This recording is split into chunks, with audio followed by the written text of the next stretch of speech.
وَلَقَدْ جَاءَ آلَ فِرْعَوْنَ النُّذُرُ، بے شک فرعون والوں کے پاس رسول آئے، کذبوا بآیاتنا کلھا، انہوں نے ہماری سب نشانیاں جھٹلا دیں، فأخذناہم اخذ عزیز مقتدر، تو ہم نے ان پر گرفت کی جو ایک عزت والے عظیم قدرت والے کی شان تھی۔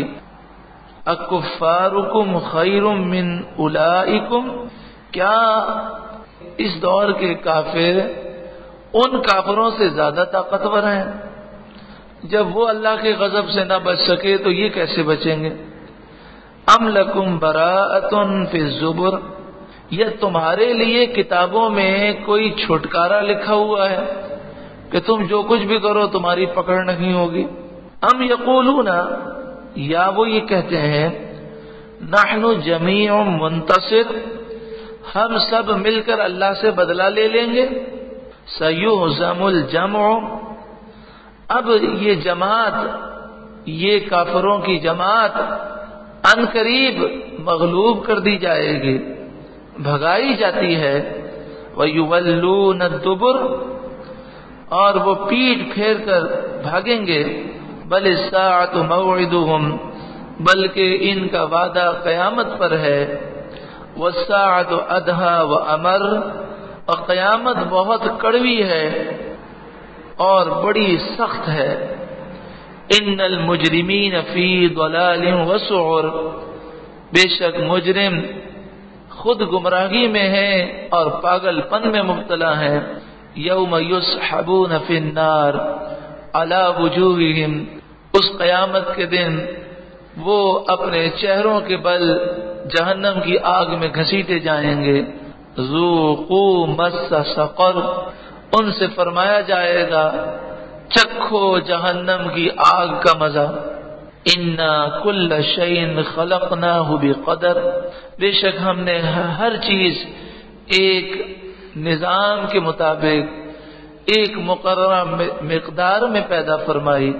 وما امرنا الا واحدہ کلمح بالبصر، اور ہمارا کام تو ایک بات کی بات ہے جیسے پلک مارنا، یعنی کوئی کام ہم پر مشکل نہیں۔ وَلَقَدْ أَهْلَكْنَا أَشْيَاعَكُمْ، اور بے شک ہم نے تمہارے جیسے کئی لوگوں کو ہلاک کیا۔ فَهَلْ مِن مُدَّكِرٍ، تو ہے کوئی نصیحت حاصل کرنے والا، دھیان کرنے والا؟ اس سورہ مبارکہ میں بار بار کہا گیا ہے کوئی نصیحت حاصل کرنے والا۔ اللہ ہمارے دلوں کو نرم فرمائے۔ وَكُلُّ شَيْءٍ فَعَلُوهُ فِي الزُّبُرِ، اور انہوں نے جو کچھ کیا سب نامہ اعمال میں لکھا ہوا ہے۔ وَكُلُّ صَغِيرٍ وَكَبِيرٍ مُسْتَطَرٍ، ہر چھوٹی بڑی چیز لکھی ہوئی ہے۔ ان المتقین فی جنات ونہر، بے شک پرہیزگار باغوں میں اور نہروں میں ہوں گے۔ فی مقعد صدق عند ملیک مقتدر، سچ کی مجلس میں عظیم قدرت والے بادشاہ کے حضور۔ ان کے لیے نور کے ممبر اور ٹیلے لگائے جائیں گے۔ یہ متقی پرہیزگار لوگ رب کے حضور چین اور امن سے ہوں گے اور انہیں اللہ کا قرب نصیب ہوگا۔ یہ وہ خوش نصیب ہوں گے جنہوں نے دنیا کے اندر اپنے نفس کی اور شیطان کی مخالفت کی۔ اللہ ہمیں بھی مخالفت کرنے کی توفیق عطا فرمائے۔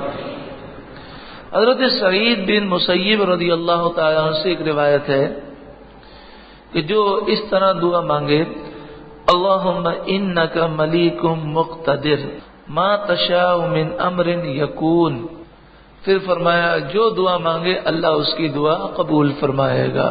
تو انشاءاللہ تعالی یہ بھی آپ کو لکھ کر تقسیم کر دیں گے، تو دعا کے اندر ہم یہ یاد کر لیں اور جب بھی دعا مانگیں تو اس کی ابتدا میں یہ پڑھ لیں تو انشاءاللہ دعائیں قبول ہوں گی۔